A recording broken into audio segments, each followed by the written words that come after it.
And now, broadcasting live from the Darkroom Studio at Craven Community College, it's In the Know. Good morning, everybody, and welcome to In the Know. I'm Craig.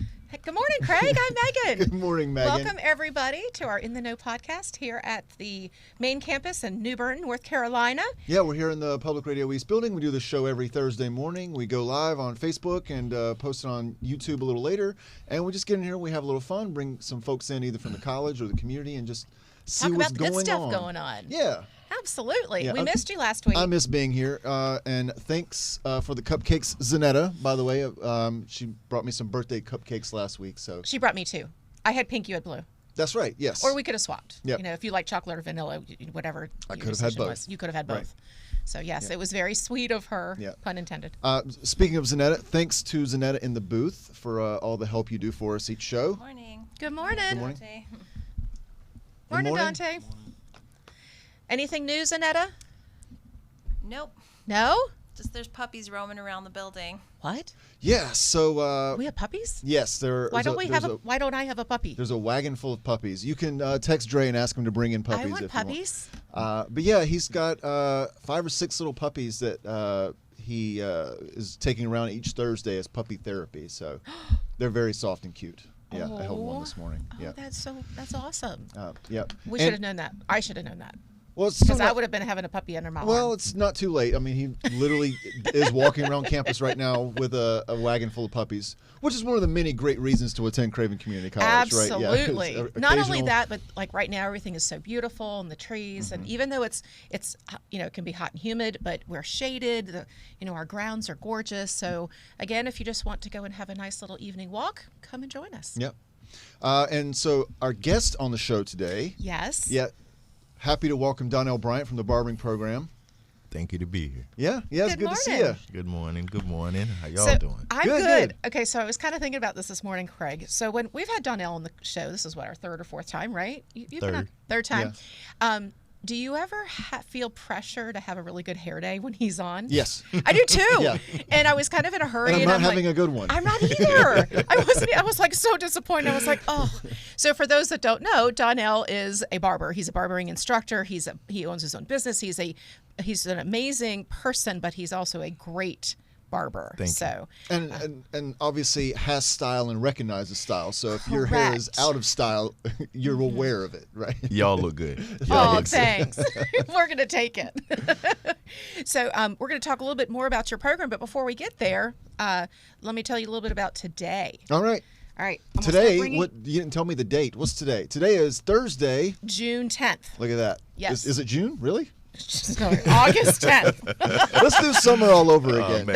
That was Throwback Thursday, just I to like the it. early beginning of the summer. I like Okay, so I'm going to bring out some ingredients, and I know you're going to figure out what this is. So we're going to start with Graham crackers. graham crackers, I know where this is going. and then we're going to go with marshmallows, Marshmallows. and then we're going to go with the sweet treat of. That is a big chocolate bar. This was my birthday bar from Gary Boucher. That's Yeah. That's what he does for all of his staff. Is he gives a card and a chocolate bar. So this is my jumbo chocolate bar. You can see I haven't opened it yet from my birthday yet. I have So- one as well that I have not opened. Yes, Because I know once I open it, it's on. It's history. Hey, look, and it's funny y'all say that because I opened mine last night. Oh, did you? Is Yes. there any left? Yeah, it is. Okay. It So, is. fun fact, we just realized this morning that all three of us have had a birthday within the last 2 weeks. So Yeah. we have a table full of Leos. Yes. And as I also mentioned, that's kind of like having a flock of peacocks at the table. Yeah, that's right. So game on. You got to let us fly. That's it. right. Let it fly. So today is National S'mores Day. So do you like s'mores? Yeah, I like one s'more. I'm not going to go crazy on One s'more s'mores. a year is Yeah, yeah. something you do need to do. So today, I want you to gather with your friends or family around a campfire or roast some marshmallows until they're golden brown. Do you like them golden brown, or do you like that little char on them? I like them a little charred. I do too. Yeah. And then did you ever pull that little charred crust off and eat that first before you stuck it in the cracker? No. Donell, yes? I have. Yeah. That's the fun part. What Yeah. I love right now is it's all over his face. The memory of doing that. He looked like he's got so much joy in it. Oh, I remember eating that. And getting the Sharpie. chocolate dripping down the cheek, a little bit. Okay, so as we know, you can also pop them on a graham cracker. Enjoy your chocolate. Graham crackers melt the chocolate. Graham crackers, melted chocolate, and sticky toasted marshmallows all in one sandwich. If that can't make people licking their chops and their fingers, what can, right? S'mores are one of the most popular North American desserts, and they are practically quintessential campfire treats. Now, what is your favorite memory of campfires and marshmallows and s'mores? Do you have one? I became aware of s'mores later in life. So as a kid, I was always just eating marshmallows off a stick. I never really had I was a primitive kid, I guess. Mm-hmm. So yeah, I mean, all my s'mores memories are with the kids, like as an adult. So okay. How about you, Donell? Yep, mine. It took me to me and my daughters sitting in the backyard around the fire pit and just doing the s'mores thing, and that memory came back so vivid. That's awesome. The moment you started saying that. Yeah. Hey, Zanetta, your microphone's on, just so you know. That was all fine. But anyway, I was a Girl Scout, and my dad was a Boy Scout leader and things like that. So my brothers were also Boy Scouts. So we did a lot of camping growing up. So I think ours probably started. My memories was probably camping with the family and then with the Scouts.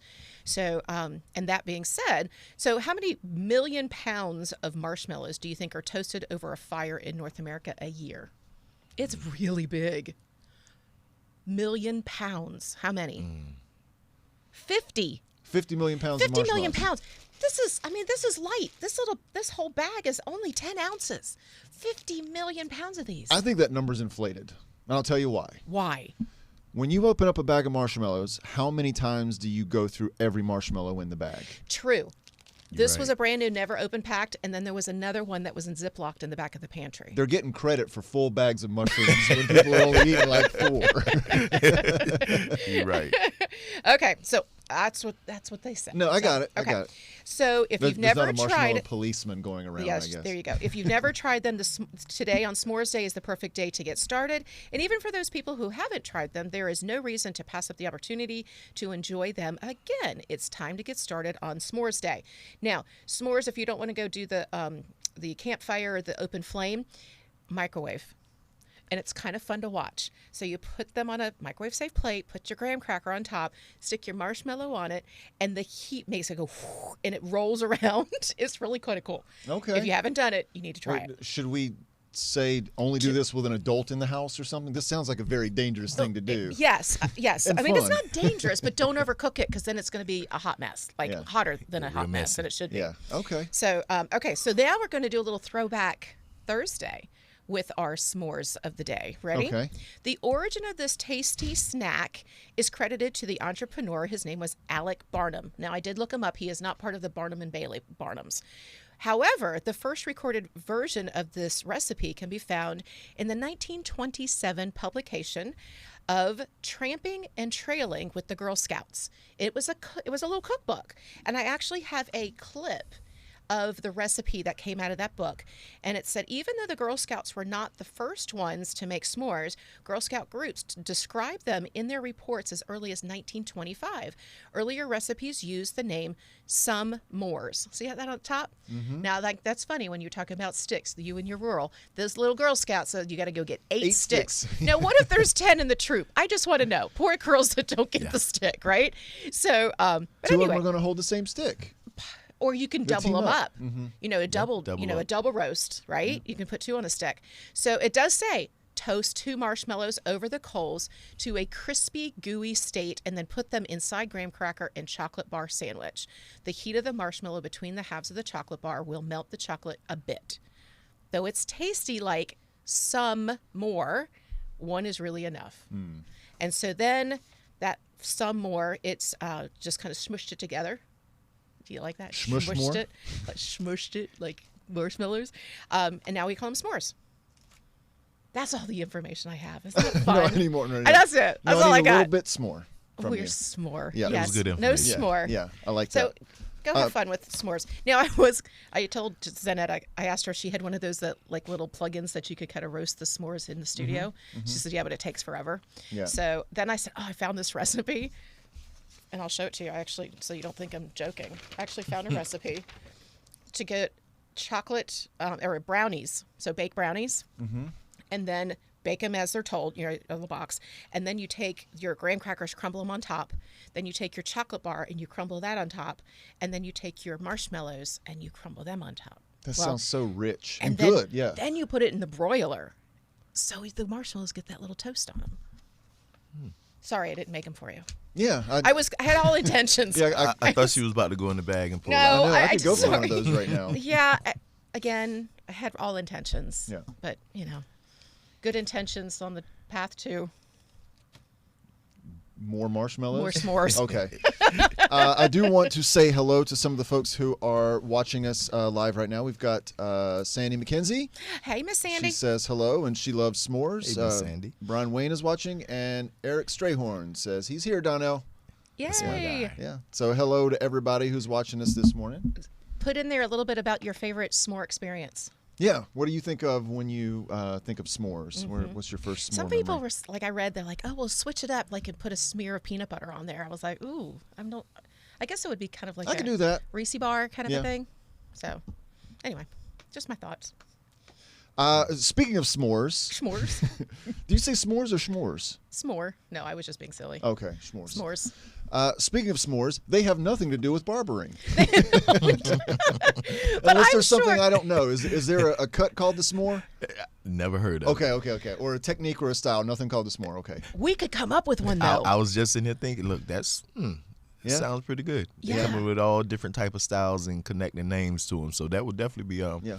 Because some I think people, I create a cut. It could because be they'll on. use like fire sometimes to cut hair I was too, going to say right? it could be on fire. Yeah, so you could do a s'more cut, right? Where somebody's got something like it looks like it's getting charred on the top. I think you just answered the question. The s'more cut, using when they're using the fire to cut. The See? s'more Have you cut. ever done that before? Have you ever No. used fire to cut somebody's No. hair? Yeah. It I looks haven't. like it's just more for show than actual practicality. Yeah. It is. Yeah. I don't Okay. trust myself with that. Yeah. Oh, so Donell, how long have you been cutting hair? I've been cutting hair for 39 years. How long you been cutting hair with a license? For 22 years. Because you're not that old. Yeah, 22 years. I've been cutting with a license 22 years. Very good. And how long you been an instructor? For 10 years. Okay, so you've got some big news that that we had to pop into Craven Community College. What was it? 2 months ago? The big bet he grand knows the opening. exact Yeah, date. 3 months. 3 Yeah. months ago. So tell the audience a little bit about what happened 3 months ago. 3 months ago, actually, we had the barbering program, Barbering Concepts. We entered into our own facility, finally, and it has been going great. It was a big build out. They knocked down a lot of walls and connected a lot of dots and made it happen. And how many years in the making was this? 9 years. Yeah. Wow. Yeah. 9 years. Because you were sharing space with the cosmetology groups. Yes, we were sharing space all this time, and it would make things so much more difficult than what it, should have been. But we did it. You did it. Well, space is hard to come by for everything, It right? is. And so you were having to share space with cosmetology because, obviously you had the same types of facilities, but you had different needs, Yeah. right? But that caused you to only be able to offer classes really in the evening or nights, right? Yeah, So- late in the afternoon Or times. afternoons, Yeah, yeah. late in the evenings. Class would start at 1 o'clock in the afternoon, and I would be here until 9:30, 10 o'clock.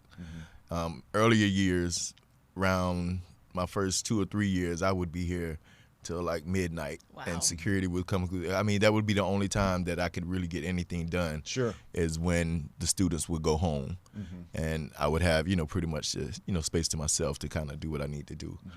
But Well, Thankfully. obviously the college saw your commitment, but they also saw this need for the Barbering Concepts program to grow in our community. So tell us a little bit about like numbers. Like, can you share a little bit about the history of the numbers of students and what their success rate is when they're completed? Yes, as of right now, we're been at 7 years. With the completion of the students, we're holding a 95% success rate with the State Board of North Carolina, and with students that lead the program and go and pass their tests. We've had so far, I think it was 146 graduates to come out of the program. We've had over 300 to actually enroll in the program over these years. And we just continue to look forward to keep, growing the program now, especially with what we had. And I've been very surprised all this time that we've had the enrollment that we've had, especially with the space that we was having to share.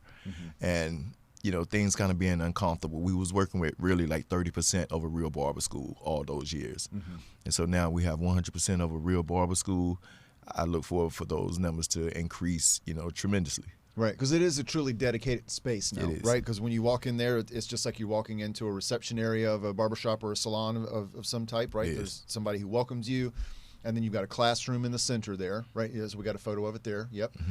Classroom in the center, and then you've got the studio space off to the side, right? Yep. Where you've got all the how many chairs do you have over there? Yeah, we got 14 chairs. 14 chairs. Yeah. Yes. Yeah. So that's a step up to be able to have everybody, and I'm sure that makes it easier to walk around and move around and show people. Multiple people can see the work that you're doing. It right? is. And, the way that I, kind of designed it inside, I had always worked, wanted to work from the U stand of teaching. And I never had that opportunity to be able to teach that way. And being able to teach in the U stand, you can be much more effective as a, educator, as a teacher with that U stand. And the students engage, more. So I was able to get that going and have, put a chair like in the middle of the U, so that way we can do demonstrations and it's not a point where people trying to climb over your back and, people getting in the way trying to, record or see the different demonstrations and things that's being done.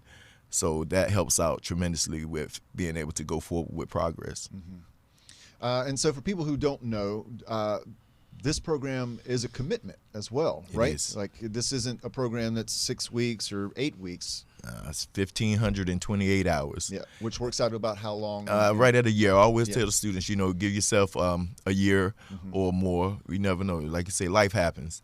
So Sure. you may, get sick, car troubles, whatever it may be. So that's if you're going full time. Yeah. If you go part time class, that'll be equate to like 2 years. Again, that's with great attendance. Sure. I have some that, go a little longer, but like I say, life happens. It took me 5 years to finish up barber school when I went, and it was really back then. It was a 9-month course, and unfortunately, it wasn't all my fault. I had a little problem with. I think it was the educator that had the issue with me because I already knew how to cut hair when I came to school, and a lot of my friends that knew I knew how to cut hair, they would come to me more than they would come to the instructor. So I think he felt some type of way. So for some reason, I was always getting kicked out. So it took me, like I say, 5 years, but I wasn't going to give up. I wasn't going to give up. And now, with my students, I just dedicate myself to saying I will not be that type of instructor.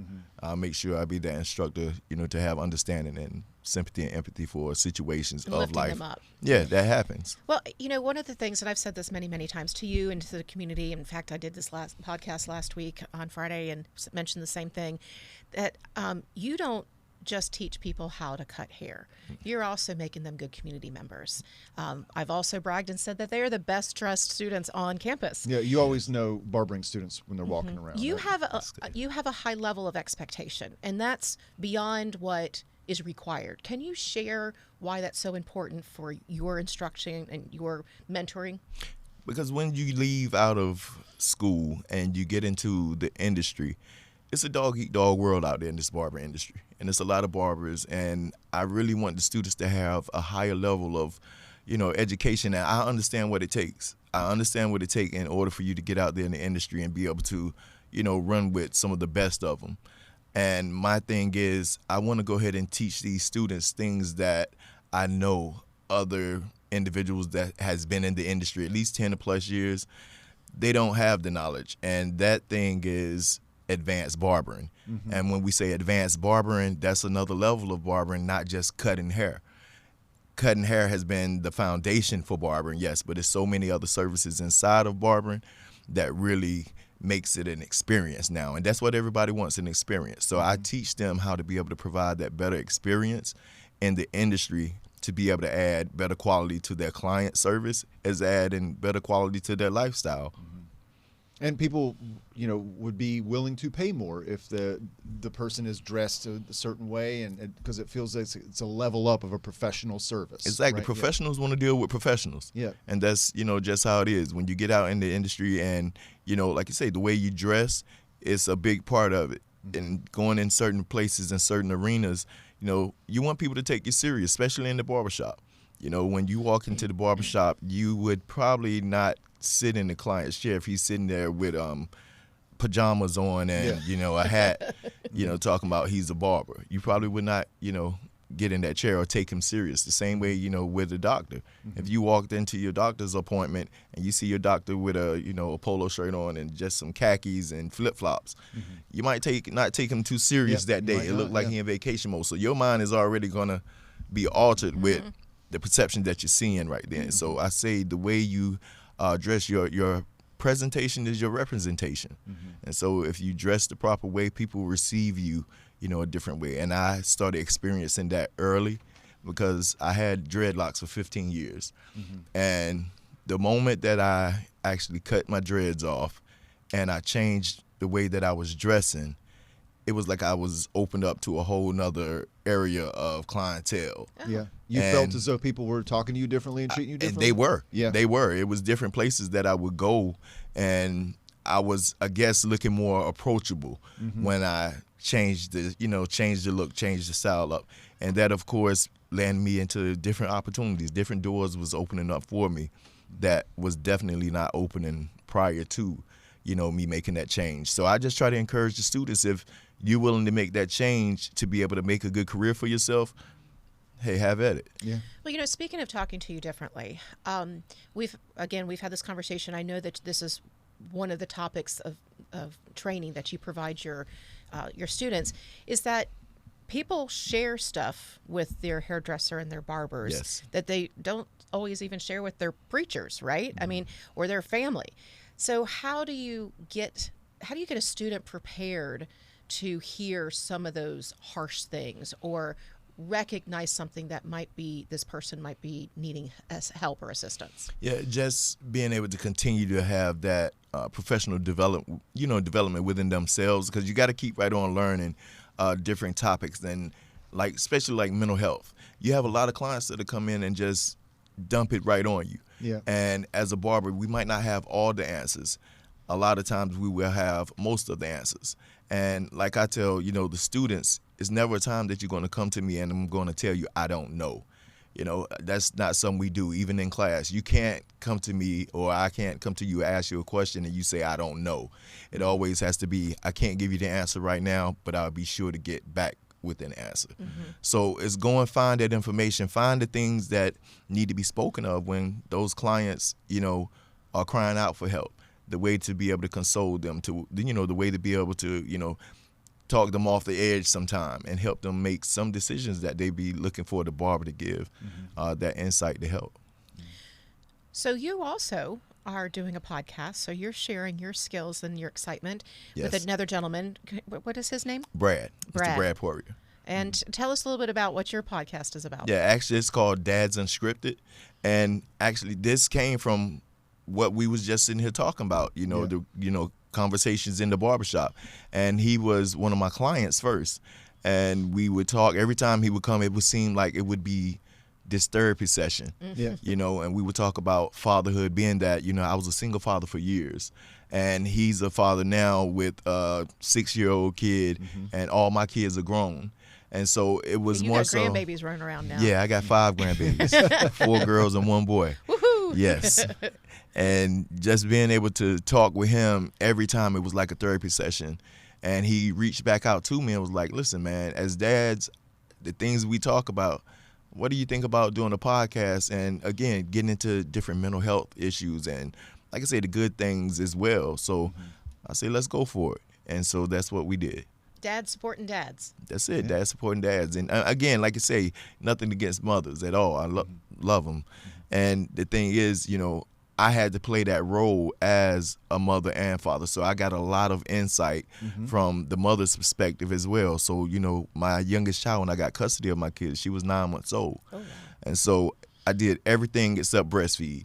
So I understand exactly from that mother's perspective as well. But you're like a superhero. You could have figured out lactation. You're right. You're right. You're exactly right. But I made it work. Yeah, I made it work. But, you know, like I say, it was just one of those things where we felt it was a need.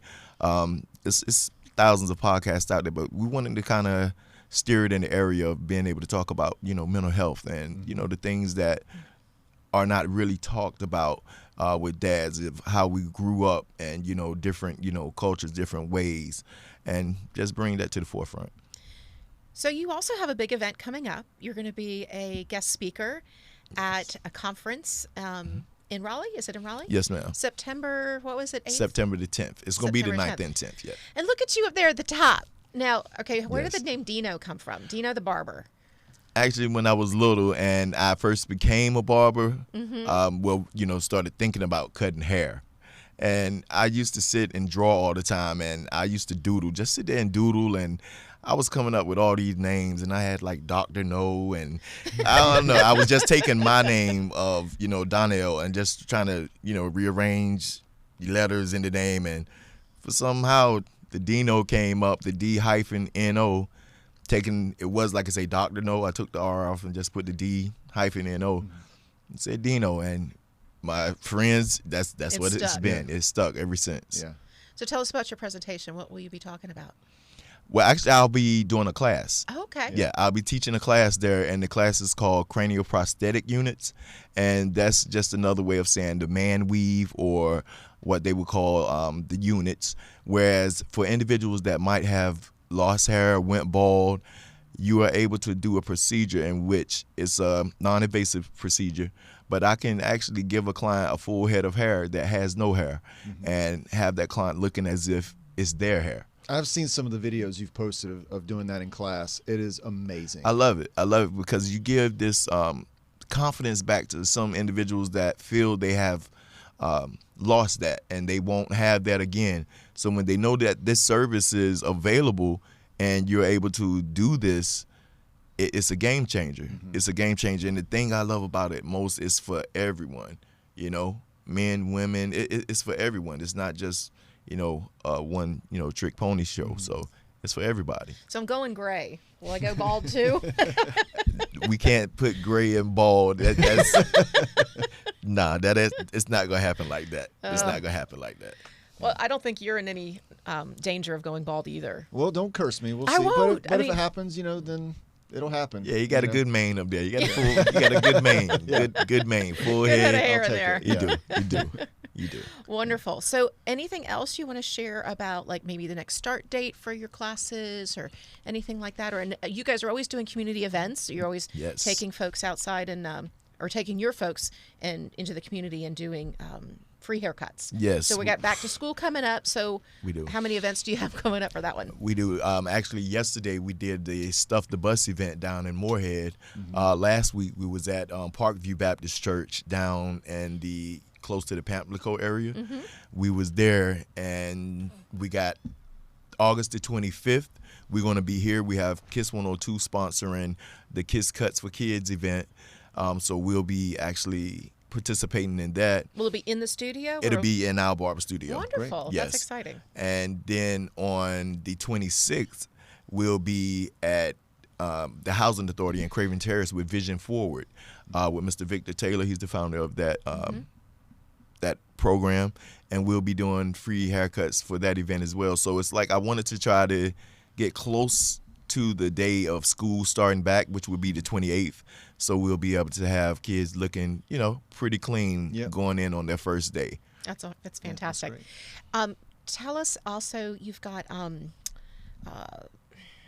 special offers, like people in the public can come into the studio or into the barbering shop. So tell them about dates and times and those opportunities and what they can get when they get there. Yes, we are here from 9 o'clock to 5 o'clock in the afternoon now, which has been a great thing to be able to change from that 1 o'clock to 9 o'clock at night. So we start doing services from 1 o'clock up until 4 o'clock, Monday through Friday for the full-time class. Then the part-time class, we do services from Monday through Wednesday. The services start at 7 o'clock up until 8:30, and then on Thursday and Friday they start from 5 o'clock up until 8:30. And those dates and times are on our webpage. They are. Well, I think we need to update them. Yeah, if they're not there, I know people have been calling about timing, so they should be there. Okay. And again, we've been putting flyers and brochures out into the community. And so we what post it services often. can they get? They can get haircuts, they can get shampoos, they can get color, they can get layers, they can get bald heads, beard therapy treatments, they can get dreadlock twists. We do a large variety of services. It's a long list on the wall. Yeah, it is. Really? It is. It's a very long list. Can And ladies like myself come in? yes. Okay. Yes. Get a We facial? encourage the ladies to come in because when they think barbering, they don't really think about the pampering part when it comes to like women and men. And we know as well, I'm not sure if you know, but in the last 2 years, men care has jumped up 85%. So you got more men getting facials now. You got more men, that's getting the nails done, getting the feet done. So we want to try to incorporate the services that we can to help provide that experience. But at the same time, with women being able to come in and get facials, I try to encourage them, come in with, mom and daughter, auntie, whoever, bring grandmother out, get a facial just to kind of relax in a different type of environment. Everybody think you got to be in a spa to get those treatments done. And it's cost effective. Exactly, very cost effective. Like you say, our haircuts here are like $5. For the students around the campus, we take care of students and staff for free. So again, they are very, cost effective. That's great. You go get you a facial, Megan. I might. Yeah, that's great. Yeah, I encourage you to. I promise you definitely would enjoy the students. And we got a great group of students. I tell you, we have some good leaders and we have some students that take this serious. And you weed them out. So tell people about how you do the interview process before they even join the group. Yes, I bring them in because I need to build a rapport with you first. Let me build a rapport with you, to kind of feel you out to see if you are, like I say, if you're going to fit into the equation of what we already have. And it's a list of questions that I have that kind of pull the truth out of the individual, even if they want to lie. Okay, ask us one of them. How good are you with unruly kids? I'm excellent. You are? Yeah. I mean, I've worked in the classroom from developmental preschool all the way up through early college. Okay, so in your case, eighth that grade would be boys, good. though, sometimes I wanted to hang them from the top of the flagpole, because they can get on you. But then they come back and they tell you when they're grown up and they're like, Mrs. Johnson, we were kind of mean to you. I'm like, yes, you were. So Okay, I can handle them. Next question I ask. How about you? You didn't answer. He could look at my face and he knew the answer. Yeah. So if you while in school, if you had a weak subject or a weak situation, what would be the weak subject or situation that you were uncomfortable with in school? Like a subject that was a struggle for me, or subject or situation. Well, definitely anything related to math. It was Okay. always an area where I struggled. I was happy to get my C in college algebra in college, and kind of be you done was like with me. all of, yeah. You was like me. Yeah. Okay. So, yeah. Yeah. But I Those. found ways around it, right? Like, I can obviously use spreadsheets and calculators to get the math done that I need to get done now, right? I've Exactly. learned to find the tools to get the job done that I need to, but That's good. Yeah. And again, it's questions like that I ask so that way I can understand the student better. So when we do get going, if it's something that they didn't tell the truth about during the interview or one of those questions wasn't answered right, I got my favorite quote my students always know I say, and that is, what don't come out in the wash will come out in the rinse. So I thought it was like you were going to say, don't stop, can't stop. yeah, that's That's my the other one. motto. That's his, yeah. Yeah, that's my motto. Can't stop, won't stop. But actually, I've slowed that up. I changed it up just because of the events that has happened over the last few months with me, and that is slow down but don't stop. yeah.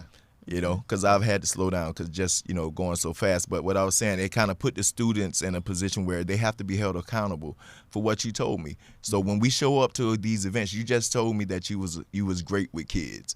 You say you love the kids, you was great with the kids. But when we show up at an event as if we did yesterday at an event, and you have a child that come to your chair that may be on the spectrum, and it's time for you to take care of this, this child, Yep. and this child is crying, he's squirming, he's he's trying to snatch his cape off when you've done dressed him.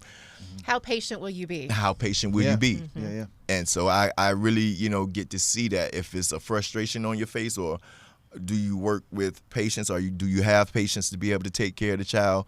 And those things And help the parent. me. Yeah, and parent, because Yeah, the parent is paying attention. The parent is paying attention, and I tell the students all the time, if you are that client that has that type of patience with kids, the parents would have you take care of their kid, and they wouldn't want to go to nobody else. That's why now I'm cutting generations. I'm cutting grandfathers, sons, and grandsons. So I'm cutting generations, and it all started with the kids.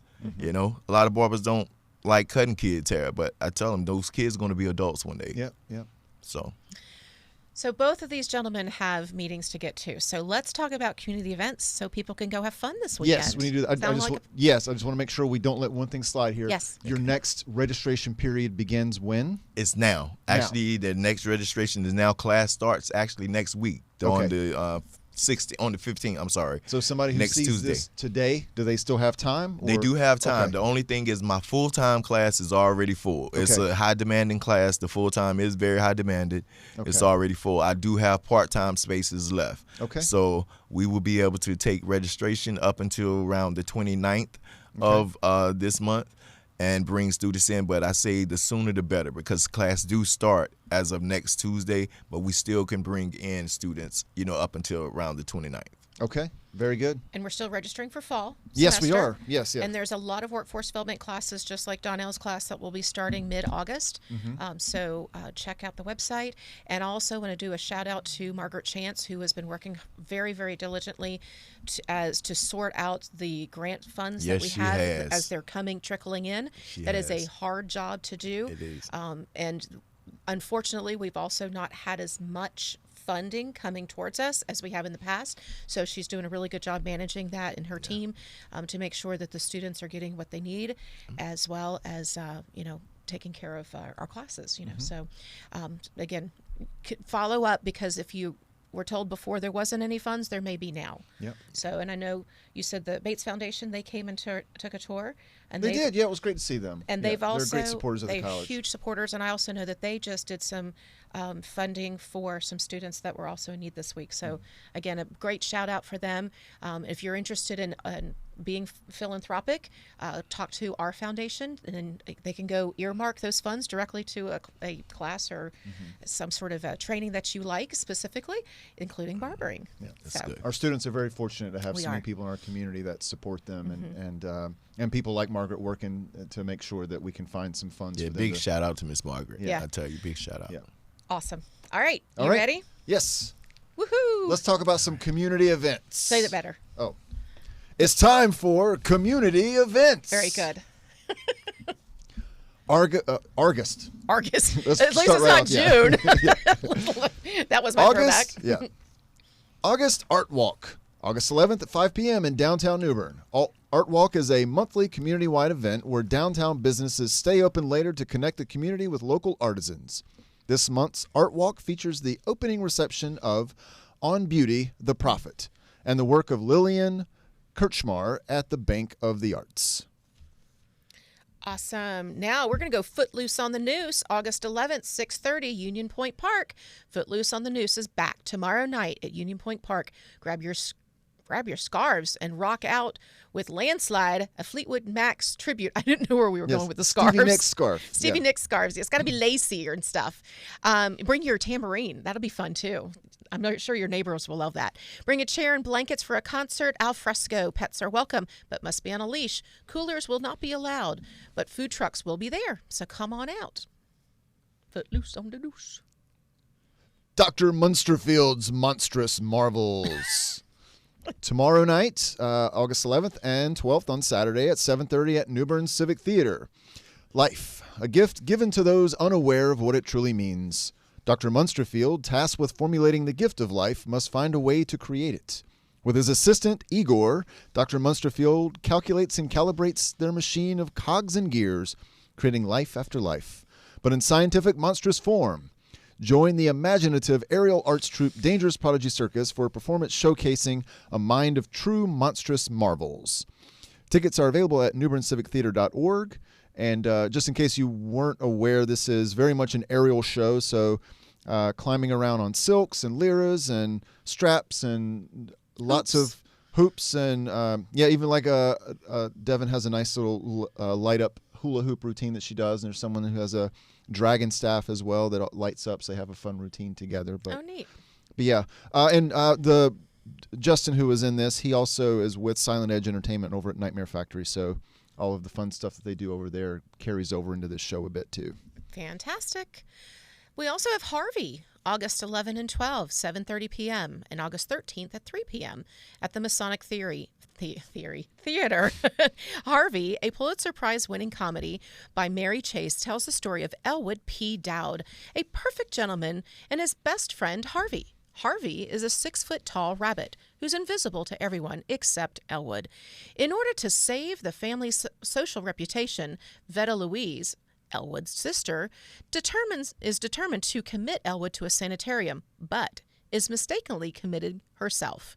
Eventually, this mistake is realized and a frantic search begins for Elwood and his invisible rabbit friend. Tickets are on sale now at newbernrivertownplayers.org. So that's nbrivertownplayers.org. Now, also want to do a quick shout out for the BioWorks program. Again, that's the process technician class that I will be offering at the Havelock campus starting on the 21st. So if anybody is interested in that, and we do have funding for the class, I do have seats available, and we're very excited about this program. So if you have any questions, you can contact me directly in Havelock. Again, that's 444-6013.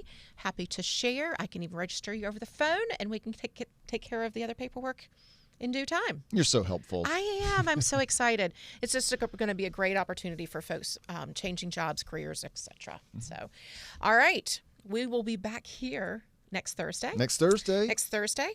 And that'll be the 13th. Right? That sounds right.